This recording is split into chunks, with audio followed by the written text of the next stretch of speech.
శ్రద్ధగా వినాలి. వినడం అంటే ఈ విధంగా మేము పొందేశంలే మాకేం పని లేదు. మీలో చాలా మంది అలాగే ఉన్నారు. ఈరోజు వచ్చారు మహానుభావులు. ఎందుకు వచ్చారు నాయన? ఎందుకు వచ్చారు అంటున్నా. 2 రోజులు ఎందుకు రాలేదు, ఈరోజు ఎందుకు వచ్చారు అంటే మేము పొందేస్తున్నాము, మాకు అన్ని తెలుసు అనేనా? ఏం తెలుసు మీకు? ఒక్క విషయం కూడా మీకు సరైన అవగాహన లేకుండా, దేవుడు అవకాశం ఇచ్చినప్పుడు దాన్ని నేర్చుకునేటువంటి మనసు లేకుండా, మీరు భౌతికమైన దానికోసం బ్రతికేటువంటి మీరు ఆత్మ సంబంధమైన కార్యక్రమాల్లో పాల్పంపులు పంచుకోలేనటువంటి మీరు ఎలా ఆత్మచేత నడిపించబడిన వారు అవుతారు? మీరు మీ స్వపరీక్ష చేసుకోండి. మీరు దేవునికి లెక్క చెప్పుకోండి. నేనైతే సూటిగా మీకు చెప్పేస్తున్నా, దేవుని వాక్యం ప్రకారంగా మీరు చేసింది తప్పు, 100కి 100 తప్పు. ఓకే, అది మీరు దేవుడు చూసుకోండి. ఓకేనా? రైట్. ఇప్పుడు మనము బాప్తిస్మం కూర్చిన అవగాహన, ఈరోజు పాఠం అంతా కూడా బాప్తిస్మం కూర్చిన అవగాహన. జాగ్రత్తగా వినండి. Okay, right. ఇప్పుడు ఒకసారి మీరు హెబ్రీ పత్రిక 6వ అధ్యాయం తీయండి. ఆయన హెబ్రీ పత్రిక 6వ అధ్యాయము మొదటి నుంచి చదువుదాం. కాబట్టి నిర్జీవ క్రియలను విడిచి మారుమనసు పొందుటయు, దేవుని యందు విశ్వాసమును, బాప్తిస్మములను కూర్చిన బోధయు, హస్త నిక్షేపణమును, మృతుల పునరుత్థానమును, నిత్యమైన తీర్పును అను పునాది మరల వేక క్రీస్తుని కూర్చిన మూలోపదేశము మాని సంపూర్ణకు సాగిపోదుమని 2 వచనాల్లో చాలా విషయాలు చెప్పేశాడు ఆయన. ఇందులో ఒక పరిపూర్ణత ఉంది, ప్రాథమికత ఉంది అన్నాడు. మీరు సంపూర్ణకు సాగిపోవాలి అంటే మీకు మూలోపదేశాలు పూర్తిగా తెలిసి ఉండాలి అన్నాడు. మూలోపదేశాలు ఏవేవట? ఎప్పుడైనా ప్రశ్న వేసాను అనుకోండి, క్రీస్తుని కూర్చున్న మూలోపదేశములేవి అని అనుకోండి, ఏమేం చెప్పాలా? మొదటి నుంచి చెప్పాలి. నిర్జీవ క్రియలను విడవడం, మారు మనసు పొందడం, దేవుని యందు విశ్వాసము, బాప్తిస్మాలు కూర్చుని బోధ, హస్త నిక్షేపం, నెత్తిమించేది ప్రార్థన చేయడం, మృతుల పునరుత్థానం, చనిపోయిన తర్వాత లేస్తారా లేరా అనే దాని క్లారిటీ, తర్వాత నిత్యమైన తీర్పు అనేది జరుగుతుందా జరగదా అనే దాని మీద అను పునాది మరలా. ఎన్ని విషయాలు ఉన్నాయి? క్రీస్తుని గురించిన మూలోపదేశంలో ఎన్ని భాగాలు ఉన్నాయి? మొత్తం 7 ఉంటాయి. 7 ఉన్నాయి. అర్థమైందా? మరలా నిర్జీవ క్రియలు విడవడం, మారు మనస్సు, విశ్వాసము, బాప్తిస్మములను కూర్చుని బోధ, హస్త నిక్షేపణం, మృతుల పునరుత్థానం, నిత్యమైన తీర్పు. 7 విషయాలు ఉన్నాయి క్రీస్తుని కూర్చున్న మూలోపదేశంలో.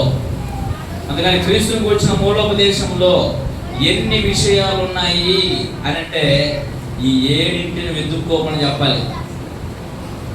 ఆన్సర్ చేయటమే కాదు, వీటిని కూర్చున్న జ్ఞానం మీకు పూర్తిగా ఉండాలి. అది కదా క్రైస్తవుడు అంటే. నువ్వు సంపూర్ణ వేయవు సాగిపోవడం అని అంటే మూల పండాల మీద నీకు పట్టలేకపోతే ఎప్పుడు పరిపూర్ణం అవుతావు? ఓకేనా? రైట్. ఇందులో ఒక పదం ఉంది, చూసారా? మళ్ళీ చదవండి. మారు మనసు పొందుటయు, దేవుని యందు విశ్వాసమును. ఆ పదం చూడండి. ఆయన బాప్తిస్మములను కూర్చిన బోధ అన్నాడు. ఏమన్నాడు? బాప్తిస్మములను కూర్చిన బోధ.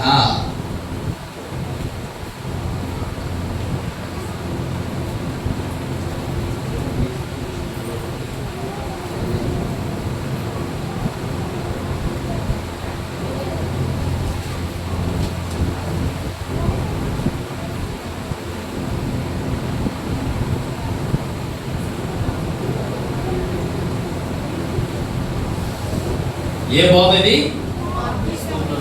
బాప్తిస్మమా బాప్తిస్మములునా? సింగిల్ వర్డ్ ఉందా అక్కడ? ఫ్లోరల్ వర్డ్ ఉందా? ఫ్లోరల్ అంటే డబుల్ అంటే ఎక్కువ, అవునా? బహువచనం, అది మీకు అర్థం. ఏకవచనమా బహువచనమా? బహువచనం అంటే ఎక్కువ అని కదా. ఇప్పుడు చూద్దాం. బాప్తిస్మములను కూర్చిన బోధ అన్నాడు. ఇప్పుడు బాప్తిస్మం ఒకటే, ఎన్ని ఉన్నాయి? మీకు తెలిసిన బాప్తిస్మాలు ఎన్ని చెప్పండి?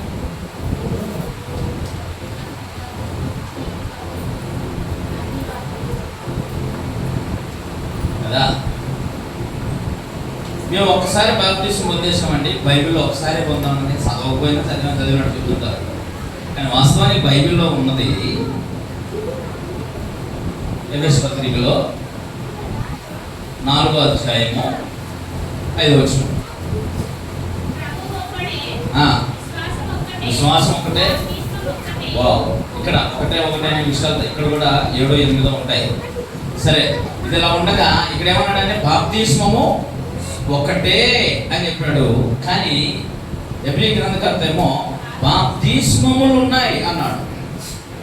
ఏమన్నాడు? బాప్తిస్మములు ఉన్నాయి అన్నాడు. కానీ అపోస్తలుడు సంఘానికి ఏం చెప్పాడంటే బాప్తిస్మము ఒకటే అన్నాడు. బాప్తిస్మం ఒకటే అంటే ఆ ఒక్కటే పొందావా నువ్వు? ఆ ఒకటి ఏది? ఆ ఒకటే పొందావా? ఇంకా అంటే ఎన్ని రకాల బాప్తిస్మం అనే సంగతి తెలిస్తే అసలు నువ్వు పొందింది ఏ బాప్తిస్మం నువ్వే తెలుసుకోవాలి. ఓకేనా? బైబిల్లో నుంచి తెచ్చి చూపిస్తాను మీకు. ఓకేనా? బైబిల్ ఎన్ని భాగాలుగా నేర్చుకుంటున్నాం మనం? 3 భాగాలు: పితరుల యుగం, ధర్మశాస్త్ర యుగం, క్రీస్తు యుగం. ఓకేనా? పేతురు రాసిన మొదటి పత్రికలో 3వ అధ్యాయము 19-21 వచనాలు చూడండి. త్వరగా చూస్తే ఇంకా చాలా విషయాలు ఉన్నాయి మీకు చెప్పాల్సినవి. పేతురు రాసిన మొదటి పత్రిక 3వ అధ్యాయము 19 నుంచి. దేవుడు దేనికి శాంతి ఇంకా కనిపెట్టుచున్నప్పుడు పూర్వం నోహు దినములలో వాడు సిద్ధపరచబడుచుండగా అవిధేయులైన వారి యొద్దకు అనగా చెరలో ఉన్న ఆత్మల యొద్దకు ఆ యేసు ప్రభు వారి ఆత్మరూపిగానే వెళ్ళి వారికి ప్రకటించను. ఆ ఓడలో కొందరు అనగా 8 మంది నీటి ద్వారా రక్షణ పొందిరి. దానికి సాదృశ్యమైన బాప్తిస్మం ఇప్పుడు మిమ్మల్ని రక్షించును. నమ్మి బాప్తిస్మం పొందిన వాడు రక్షించబడును అన్నాడు. అలా రక్షించబడును అనే దానిని నోవహు కాలంలో జరిగిన దానికోసం కూడా చెప్తున్నాడు. ఏమని? ఆ 8 మంది నీటి ద్వారా బాప్తిస్మము రక్షించబడింది. ఎలాగంట? నీటి ద్వారా అన్నాడు. దానికి సాదృశ్యమైన బాప్తిస్మం ఇప్పుడు మిమ్మల్ని, అంటే వాళ్ళు నీటి ద్వారా రక్షించబడితే ఇప్పుడు కూడా మీరు ఏ ద్వారా రక్షించబడుతున్నారు? నీటి మూలంగానే. అందుకని దానికి బాప్తిస్మమునకు సాదృశ్యము అన్నాడు. నోవహు ఓడ ద్వారా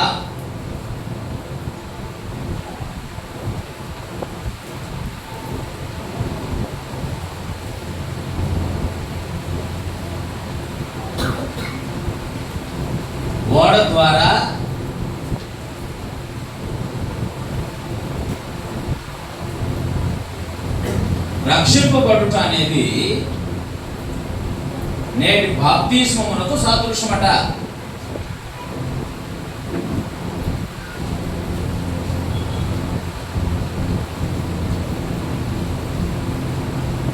ఓకేనా? దేనికి సాదృశ్యము? ఇప్పుడు బాప్తిస్మం పొందేదానికి. అంటే దాన్ని ఏమన్నాడంటే పితరుల యుగంలో కూడా దాన్ని ఒక బాప్తిస్మము అన్నాడు. ఏమన్నాడు దాన్ని? పితరుల యుగంలో కూడా దాన్ని ఏమన్నాడు? బాప్తిస్మము. దీనికి సాదృశ్యం, దానికి సాదృశ్యమైన ఈ బాప్తిస్మం అన్నాడంటే ఆల్రెడీ అది కూడా బాప్తిస్మమే, ఇది కూడా బాప్తిస్మమే.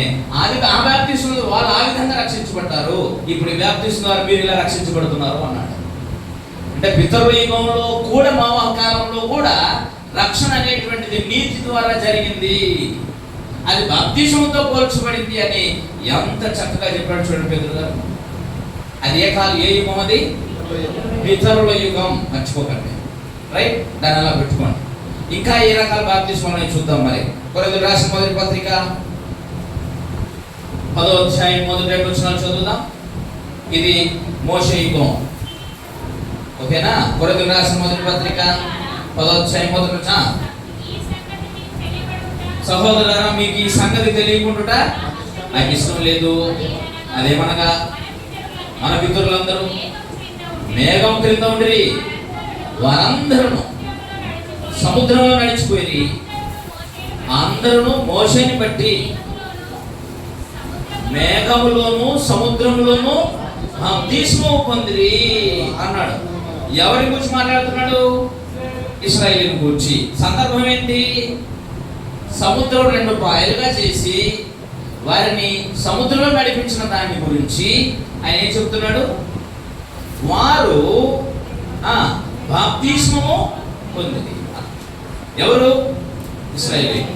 సముద్రంలో నడిచారు, నీళ్లు రెండు వైపులా నిలిచి ఉన్నాయి, వారి పైన ఏముంది? మేఘం ఉంది. అందుకని వారు సముద్రంలోను మేఘంలోను బాప్తిస్మము పొందిరి. అర్థమైందా? అంటే యాక్చువల్గా బాప్తిస్మము అంటే కప్పబడుట లేక సమాధి చేయుట అనేటువంటి భావం ఉంది దాంట్లో. అర్థమైందా? సమాధి చేయుట లేక కప్పబడుట. ఇప్పుడు వీళ్ళు సముద్రం మధ్యలో ఉన్నారు, ఈ రెండు వైపులా నీళ్ళున్నాయి, పైన మేఘం ఉంది. వీళ్ళేమో కప్పబడ్డారా కప్పలేదా? దాన్ని కూడా ఏమన్నాడు? బాప్తిస్మము అన్నాడు. ఏమన్నాడు దీన్ని? అందుకని ఇశ్రాయేలీయులు మేఘంలోనూ, మీరు దీన్ని రాసుకోవాలి నాయన.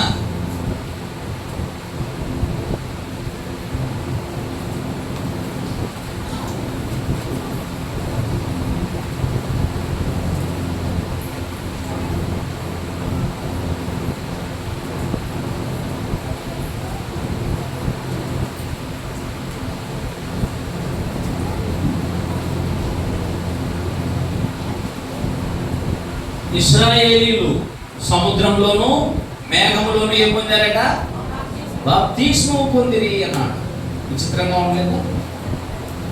ఇప్పుడు తెలిసినప్పుడు చెప్పండి, బాప్తిస్మం అంటే ఎక్కడెక్కడ ఉన్నాయో నీకు తెలుసుకోవాలి. ఇప్పుడు అందుకని బాప్తిస్మములను కూర్చున్న బోధ. మూడవది మార్క్స్ వార్త 7వ అధ్యాయము 4వ వచనం చూడండి. మార్క్స్ వార్త 7వ అధ్యాయము 4వ వచనం.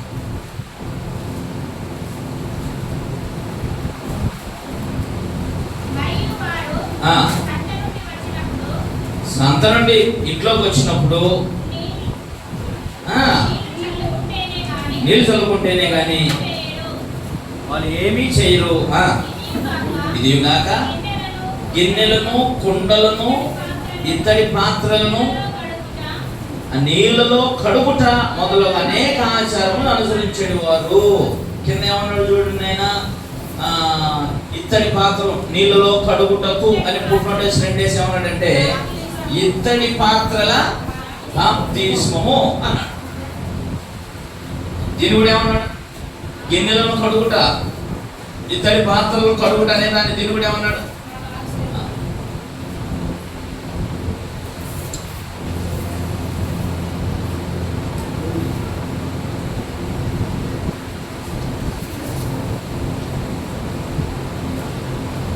దీని కూడా ఏమన్నాడంటే బాప్తిస్మము అన్నాడు. అలాగే ఉందా బైబిల్లో? వేరే ఉందా? ఇత్తడి పాత్రల బాప్తిస్మం అంటే పాత్రల కడుగుట. అయినా 4వది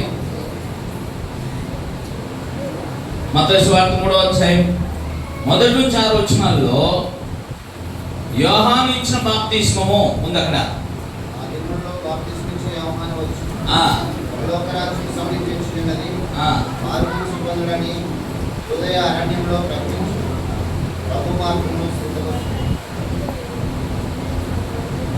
యోహాను ఇచ్చిన బాప్తిస్మము.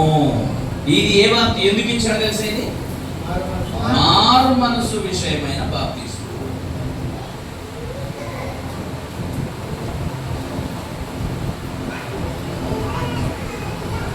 మారు మనసు విషయమైన బాప్తిస్మం. అర్థమైంది ఇప్పుడు మీకు? ఇది ఎవరు ఇచ్చిన బాప్తిస్మం? యోహాను ఇచ్చిన బాప్తిస్మం. ఇది మారు మనసు విషయమైన బాప్తిస్మం. కానీ మీరు పొందే బాప్తిస్మంలో ఎవరు ఉండాలి? యాక్చువల్గా పరిశుద్ధాత్ముడు ఉండాలి. కానీ ఈయన ఇచ్చిన బాప్తిస్మంలో పరిశుద్ధాత్ముడు లేడు. ఓకేనా? రైట్. తర్వాత 3వ అధ్యాయం అందులోనే 13 నుంచి 17 వరకు చదివితే యేసు ప్రభువు పొందిన బాప్తిస్మం.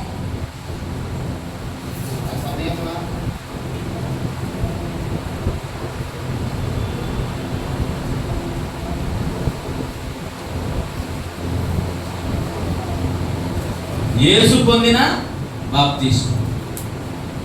ఇంకా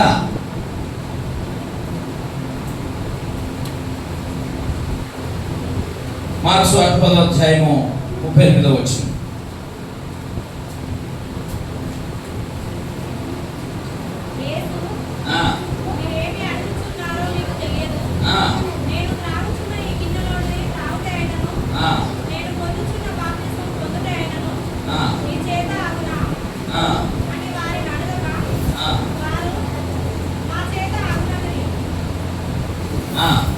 ఏమన్నారు? అవునండి. తర్వాత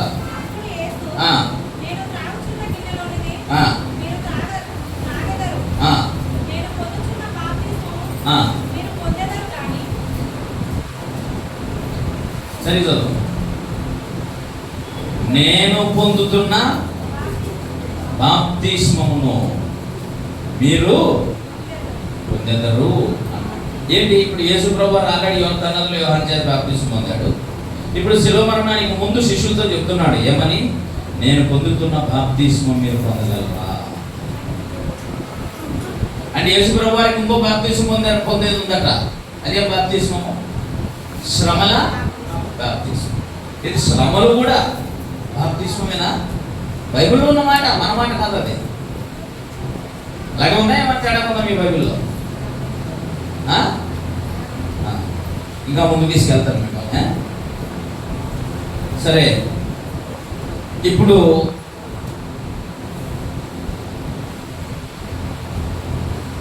అపోస్తుల కార్యములు 1వ అధ్యాయము 5వ వచనం.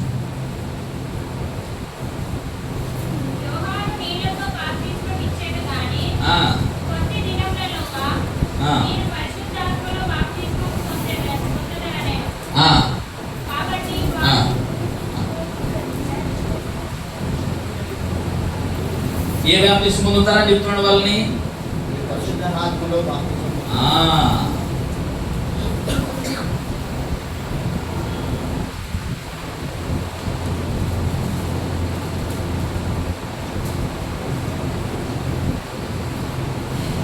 ఇది ఏ బాప్తిస్మం? ఎవరు పొందారు? ఇది అపోస్తలులు పొందిన పరిశుద్ధాత్మ బాప్తిస్మం. మీరు దేంట్లో పొందారు? మీరు దేంట్లో పొందుతారు? యాక్చువల్గా మీరు నీళ్ళలో కదా పొందుతారు.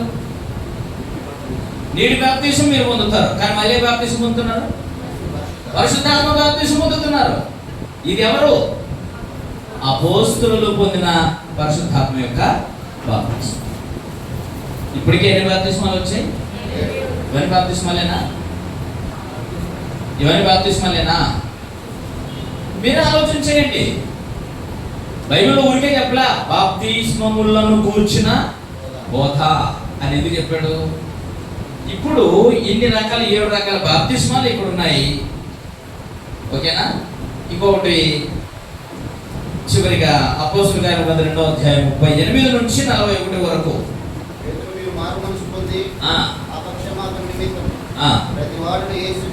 ఇది ప్రతి వాడును అన్నాడు. చూడండి, ఎవరు పొంది, ఎంతమంది ఎవరు పొందే బాప్తిస్మం? ప్రతి వాడును యేసుక్రీస్తు నామమున బాప్తిస్మం పొందుడి, అప్పుడు మీరు పరిశుద్ధాత్మను వరం పొందుదురు. ఈ బాప్తిస్మం పొంది పరిశుద్ధాత్మను పాపక్షమాపణను పొందేటువంటి వరము మీకును మీ పిల్లలకి దురస్తులైన వారందరికీ, అనగా ప్రభువైన దేవుడు సువార్త ద్వారా ఎంతమందిని అయితే పిలుస్తాడో వాళ్ళందరికీ చెందే బాప్తిస్మం. అంటే సర్వమానవాళి రక్షణ కొరకు, పాప క్షమాపణ కొరకు, పరిశుద్ధాత్మ కొరకు పొందేటువంటి బాప్తిస్మం ఉంది. ఇది సర్వమానవాళి కొరకు ఏర్పాటు చేయబడిన బాప్తిస్మం. ఓకేనా? ఇప్పుడు మీరు ఇంతకుముందు చూసినటువంటి 8 రకాల బాప్తిస్మాల్లో ఏ బాప్తిస్మం పొందారు? అసలు మీరు పొందుతున్న బాప్తిస్మం ఉందా ఇందులో? లేదా? మరి బాప్తిస్మం అంటే మీకేం తెలుసు? నీళ్ళలో మునిగి రావడం తెలుసు. కానీ వాస్తవానికి బాప్తిస్మాలు ఎన్ని రకాలు ఉన్నాయి? ఇప్పటికే ఇంకా కొన్ని తీసేసాను, అవసరమైన లేవు అని చెప్పేసి ఇంకా కొన్ని తీసేశారు. కానీ ఇక్కడ ఇప్పటికే మీకు 7 రకాల బాప్తిస్మాలు. నోవహు ఓడ ద్వారా పితరులేమో, ఇశ్రాయేలు సముద్రంలో మేఘంలో పొందిన బాప్తిస్మం, అది ధర్మశాస్త్రంలో. ఇది ఇతర పాత్రలు కలిగే బాప్తీసం, ఇది కూడా మోషే యుగంలోనే. యోహాను ఇచ్చిన బాప్తీసం, ఇది కూడా ధర్మశాస్త్రానికి సంబంధించింది. యేసు పొందిన బాప్తీసం, ఇది కూడా ధర్మశాస్త్రానికి సంబంధించింది. యేసు పొందుతున్న శ్రమల బాప్తీసం, ఇది కూడా మోషే యుగం సంబంధించింది. అపోస్తులు పొందిన పరిశుద్ధాత్మ బాప్తీసం, ఇది కూడా మోషే యుగానికి చెందిన బాప్తీసం. ఎందుకంటే క్రొత్త నిబంధన యుగంలో, క్రొత్త నిబంధనలో చెప్పబడినటువంటి బాప్తీసములో పాప క్షమాపణ ఉంది, ఓకే, మారు మనసు ఉంది. ఇవన్నీ మీకు చెప్తాను ఇప్పుడు మరలా, ఓకేనా? ఇవన్నీ గుర్తుపెట్టుకోండి. ఇక్కడ ఈ రకం ఈ బాప్తీసములలో నువ్వు ఏ బాప్తీసం పొందేమంటున్నా? యోహాను ఇచ్చిన బాప్తీసం పొందేనందువేమో. ఎందుకంటే యోహాను గారు నీళ్ళు కానీ బాప్తీసం ఇచ్చారు. అసలు యేసు ప్రభు వారు ఇచ్చిన బాప్తీస్మము, అపోస్తులు ఇచ్చిన బాప్తీస్మము, ఈ రెండు బాప్తీస్మాల కన్నా ముందు అసలు ఈ బాప్తీస్మాని లోకానికి పరిచయం చేసింది ఎవరు? యోహాను గారు. అసలు ఆయన పేరే, ఎందుకని ఆయన భూమికి వచ్చింది దేనికోసం? బాప్తీసం ఇవ్వడానికి. అందుకని ఆయన పేరే బాప్తీసం ఇచ్చు. అందుకని ఆయన పేరే బి బాప్తీస్మం, బి యోహాను. ఆయన ఎవరు? బి యోహాను. ఇది పేరు. ఎందుకంటే ఎవరు పంపించారు? ఐటి పేరు ఎవరికి పంపించారు? ఆయనకి దేవుడే పరలోకం నుంచి పంపించాడట ఆయన్ని బాప్తీసం ఇచ్చుటకే. అర్థమైందా? ఇప్పుడు యోహాను గారు ఎలాగైతే బాప్తీసం ఇచ్చారో యేసు ప్రభు వారు అలాగే బాప్తీసం పొందారు. యోహాను గారు ఎలా ఇచ్చారో యేసు ప్రభు వారు అలాగే ఇచ్చారు. యోహాను గారు శిష్యులు, యేసు ప్రభు వారు శిష్యులు ఎలాగైతే బాప్తీసం ఇచ్చారో సంఘం కూడా అలాగే బాప్తిస్మం ఇవ్వాల్సి ఉంది. ఇందులో అనుమానం లేదు. కానీ ఈ బాప్తిస్మముల వలన ఇప్పుడు యోహాను ఇచ్చిన బాప్తిస్మం మనిషికి రక్షణ కలుగు చేస్తుందా లేదా? అది మీకు తెలియాలి కదా. రక్షణకు సంబంధించినటువంటి బాప్తిస్మం. ఇప్పుడు యోహాను ఇచ్చిన బాప్తిస్మం దగ్గరకు ఒకసారి వెళ్ళొద్దాం. ఒకవేళ బాప్తిస్మం అంటే ఇదే కదా అని చెప్పేసి నీళ్ళలో మునిగి రావడానికి మీరు ఒకవేళ అలవాటు చేసుకోగలిగితే ఈ బాప్తిస్మం వల్ల మీకు ఏమైనా ప్రయోజనమా? చూద్దాం ఒకసారి. అపోస్తుల కార్యం గ్రంథం 19వ అధ్యాయం. అపోస్తుల కార్యం గ్రంథం 19వ అధ్యాయం.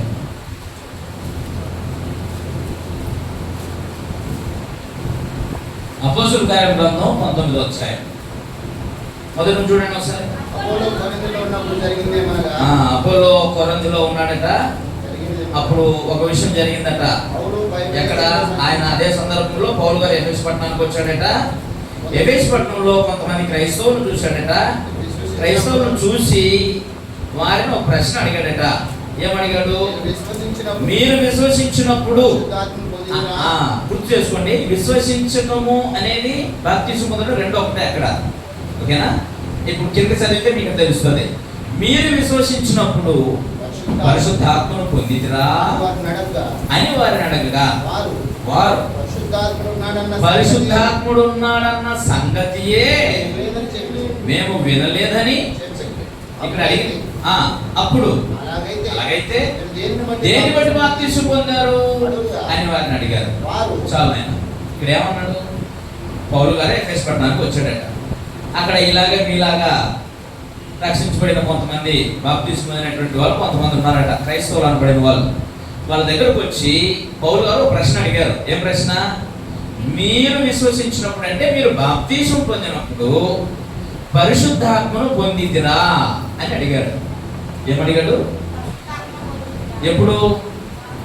మీరు బాప్తిస్మం పొందినప్పుడు పరిశుద్ధాత్మను పొందితిరా అని అడిగాడు. దానికి వాళ్ళ ఆన్సర్ ఏంటి? అసలు ఆయన ఉన్నాడన్న సంగతి మేము వినలేదన్నారు. వెంటనే పౌలు గారు సీరియస్ గా, అరే అట్లయితే ఎలా బాప్తిస్మం పొందారు అని అడిగేశాడు. అంటే అంత సీరియస్ గా స్పందించడానికి గల కారణం ఏంటి? నేను పరిశుద్ధాత్మను గురించి ఎరగకుండానే, ఆయన గురించి వినకుండానే, ఆయన పొందకుండానే, ఆయన పొందని బాప్తిస్మం పొందేశావా అని అడిగాడు. అట్లయితే దేని బట్టి బాప్తిస్మం పొందారు? పరిశుద్ధాత్మ గురించి వినకుండా బాప్తిస్మం పొందారు అని చాలా సీరియస్గా అడిగాడు ఆయన వారిని. మళ్ళా విషయం అర్థమైందా? పౌలు గారు ఎఫెసులో క్రైస్తవుల దగ్గరకు వచ్చాడు. మీరు బాప్తిస్మం పొందినప్పుడు పరిశుద్ధాత్మను పొందారా అని అడిగాడు. వాళ్ళు దానికి ఇచ్చిన సమాధానం ఏంటి? అసలు ఆయన ఉన్న ఆ పరిశుద్ధాత్ముడు అనే వ్యక్తి ఉన్నాడన్న సంగతే మాకు తెలియదు అన్నారు. వెంటనే పౌలు గారు సీరియస్గా అన్నారు, మళ్ళా ఎట్లా బాప్తిసం పొందారు మీరు, దేని బట్టి బాప్తిసం పొందారు మరి అని అడిగారు. అప్పుడు వాళ్ళు ఏం చెప్పారు చూడండి, వారు యోహాను గారు ఇచ్చిన బాప్తిసం ఉందే, యోహాను గారు ఇచ్చిన బాప్తిసం, మేము యోహాను బాప్తిస్మమును బట్టియే బాప్తిసం పొందాము అన్నారు. అంటే యోహాను గారు యేసుప్రభు వారి బాప్తిసం ఇచ్చారు కదా, ఆ బాప్తిసం పొందామని మేము అన్నాం. ఇప్పుడు ఏం చేసి పౌలు గారు, శబాష్, యేసుప్రభు వారికే బాప్తిసం ఇచ్చిన ఆయన బాప్తిసం మీరు పొందారంటే మీరు చాలా భాగ్యవంతులమ్మా, నాకు దొరకలేదు ఆ భాగ్యం అన్నారు ఆయన అలాగనలా. నిజమే, యోహాను చేత ఈయన యోహాను బాప్తిసం పొందలేదు, ఈయన ఎవరు, పౌలు గారు. నాకు దొరకని భాగ్యం మీకు దొరికిందా భాగ్య, వారిని అప్రిషియేట్ చేయలా, మెచ్చుకోలే. ఎవన్నాడు, అయ్యో మీరు యోహాను ఇచ్చిన బాప్తిసం బట్టి బాప్తిసం పొందారా, యోహాను ఏ విధంగా నీళ్ళలో ముంచాడో అలాగే నీళ్ళలో ముంచినటువంటి బాప్తిసం పొందారన్నమాట మీరు, అంతే. వాస్తవానికి యోహాను ఇచ్చిన బాప్తిసం దేనికి సంబంధించిందో వివరిస్తున్నాడు ఇక్కడ. అందుకు పౌలు యోహాను గారు ఆయన ఇచ్చిన బాప్తిసం ఉద్దేశం ఏంటంటే, తన వెనుక వచ్చు అని యోహాను వెనకాల వచ్చేది ఎవరు, యేసు ప్రభు వారు. తన వెనుక వచ్చే యేసు ప్రభు యందు విశ్వాసం ఉంచవలనని మారు మనసు విషయమైన బాప్తిసం ఇచ్చాడే, కానీ ఆయన పరిశుద్ధాత్మను కూర్చున్న బాప్తిస్మము ఇవ్వలేదు అని చెప్పాడు. మీకు అర్థమైందా? పరిశుద్ధాత్మ గురించి తెలుసుకోకుండానే బాప్తిసం పొందేసింది. ఇప్పుడు నీ బాప్తిసం ఎంతవరకు కరెక్టో పోయి చెక్ చేసుకో, నాకు సంబంధం లేని విషయం. చాలా క్లియర్గా అడిగేశాడు, మీరు పరిశుద్ధాత్మను గురించి వినకుండా ఆయన కూడా తెలుసుకోకుండా మీరు ఎలా బాప్తిసం పొందారు. పాపం వాళ్ళు చాలా నిర్మమాటంగా వాస్తవంగా యథార్థంగా చెప్పేశారు, అయ్యా మేము యోహాను బాప్తిస్మాన్ని బట్టి అన్నారు. యోహాను బాప్తిసంలో పరిశుద్ధాత్మ వరం లేదు, పాపక్షమాపణ లేదు. వాళ్ళందరికీ యోహాను గారు తన వెనుక వచ్చు అనేది విశ్వాసం ఉంచండి, ఆయన ఏం చెప్తాడో దాన్ని మీరు వినాలి, ఆయన ఇచ్చే బాప్తిసం మీరు పొందాలి. మీ మనసులన్నీ మీ హృదయాలన్నీ యేసుక్రీస్తు వైపు తిరగాలి. ప్రతి వాడు ఆయన మాట వినాలి, అన్ని విషయాలు ఆయన మాట వినాలి. ఆయన మాట విన్న వాడు నశించిపోతాడని దేవుడు ప్రవక్తల గ్రంథాల్లో తెలియజేశాడు.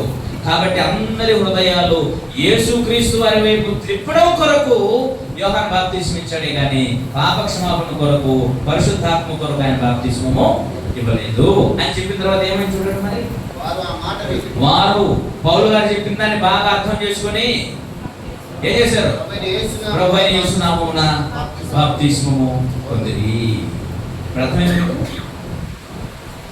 ఇప్పుడు ఆల్రెడీ బాప్తిసం పొందున్నారా లేదా?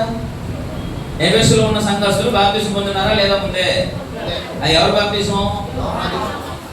మరి పౌలు గారు టిక్ కొట్టారా, టిక్ కొట్టలేదా? రైట్ కొట్టాడా, రాంగ్ కొట్టాడా? అసలు వారు మీరైతే ఏం చేస్తున్నారు, యో పౌలయ్య వచ్చావు ఏదో చెప్పాలనుకున్నావు, చెప్పేసుకొని వెళ్ళిపో. మీ ముందు బాప్తిసం తెలుసా? నువ్వు ఏ యేసుక్రీస్తు గురించి ప్రకటిస్తున్నావో ఆ యేసుకే బాప్తిసం ఇచ్చిన యోహాను గారు బాప్తిసం అయ్యామదే. ఇప్పుడు మళ్ళీ ఆ బాప్తిసం చదువుతాను. అసలు బాప్తిసం అని తెచ్చిందే యోహాను గారు. నువ్వేదైనా చెప్పాలనుకుంటే మంచి వాళ్ళు చెప్పేసుకో, ఇట్లా లేనిపోయిన వాళ్ళు చెప్పి ఊరికి మమ్మల్ని కలవర పెట్టద్దు అని చెప్పేసి మీరైతే అడుగుండేవాళ్ళు ఎవరిని, ఆ పౌరునైనా ఈ పౌరునైనా అదేనండి. కానీ ఆయన అయితే చాలా క్లియర్గా చెప్పేశాడు. వెంటనే వాళ్ళు చాలా మంచి వాళ్ళు అండి. వెంటనే దార్థ హృదయంతో సత్యమును వేసి, నిజమే మేము పరిశుద్ధాత్మ గురించి సరిగ్గా వినలేదు, ఆయన వెనక వచ్చు వాడైన యేసు ప్రభు వారిని గురించి సరిగ్గా వినలేదు, మేము కేవలం దేవుని గురించి మాత్రమే తెలుసుకున్నాం. కనుక మేము ఖచ్చితంగా మీరు చెప్పిన దానికి విధేయం అవుతామని వెంటనే వాళ్ళు ఏం చేశారు, సరెండర్ బాప్తిసం. చెప్పండి, రెండోసారి బాప్తిసం పొందొచ్చు. మీరు ఎవరు రెండోసారి పొందాలని నేను చెప్పట్లేదు, మీకు రెండవసారి బాప్తిసం పొందమని నేను చెప్పట్లేదు. కానీ ఇన్ని రకాల బాప్తిస్మాల్లో నువ్వు పొందిన ఇది ఏ బాప్తిస్మో నువ్వు నిర్ణయించుకో. యోహాను ఇచ్చిన బాప్తిస్మము కూడా చెల్లుబాటు కాలేదని పౌలు గారు మళ్ళీ బాప్తిసం ఇస్తే నువ్వు ఏ రకమైన బాప్తిసంతో సరిపెట్టుకుంటున్నావో అది నీ ఇష్టం. నన్ను అడిగితే విషయం కూడా బాప్తిసం పొందిన నీకు అగా పిల్లలకి పెద్ద తేడా అంతేనా? పసిపిల్లలు బాప్తిసం వచ్చినా ఇవ్వకూడదా? చెప్పండి, మీకు తెలిసిన జ్ఞానంతో ఇవ్వకూడదా? ఎందుకు ఇప్పుడు చెప్పండి సార్ అయ్యా, సరిగ్గా చెప్పండి సమాధానం. వాళ్ళకి ఎందుకు బాప్తిసం ఇవ్వకూడదు? వాళ్ళకి ఏమి, మరి మీరేం తెలిసి బాప్తిసం పొందారో మీకే తెలియకుండా బాప్తిసం పొందితే ఆ పిల్లలకి మీకు పెద్ద తేడా ఏమి? ఇప్పుడు చెప్పండి. అర్థమైనా? మేము బాప్తిసం పొందాం, ఎవరు పొందాం? పెద్ద బోధకుని చేత బాప్తిసం. ఎవడే పెద్ద బోధకుడు? రూల్ ఇక్కడ రూల్ ఎవరు చెప్పినా పెద్ద చిన్న తేడా ఉన్నది ఇక్కడ. ఓకేనా? రైట్. ఇది నైనా బాప్తిస్మమును కూర్చున్నటువంటి విషయం. బాప్తిస్మమును కూర్చుని పోదా ఇదంతా ఈ బాప్తిస్మం పాఠానికి ఇంట్రడక్షన్. ఇదంతా అర్థమైందా మీకు? దయచేసి బాగా గమనించండి. చాలా విషయాలు సరిగా అర్థం చేసుకోవాలి. కనుక లేఖనానుసారమైనటువంటి బాప్తిస్మము ఒకటే ఉంది. అది ఆ బాప్తిస్మము మారు మనసు పొంది పాప క్షమాపణ నిమిత్తం పరిశుద్ధాత్మ వరము కొరకు మీరు బాప్తిస్మము. ఓకేనా? ఇప్పుడు బాప్తిస్మము ఎందుకు పొందాలి అనేది కూడా ఇప్పుడు మీకు చెప్పాలి. ఓకేనా? బాప్తిస్మము ఎందుకు పొందాలి, ఎందుకు పొందాలి ఇది కూడా తెలియదు కదా. తెలియకుండా పొందేస్తారా?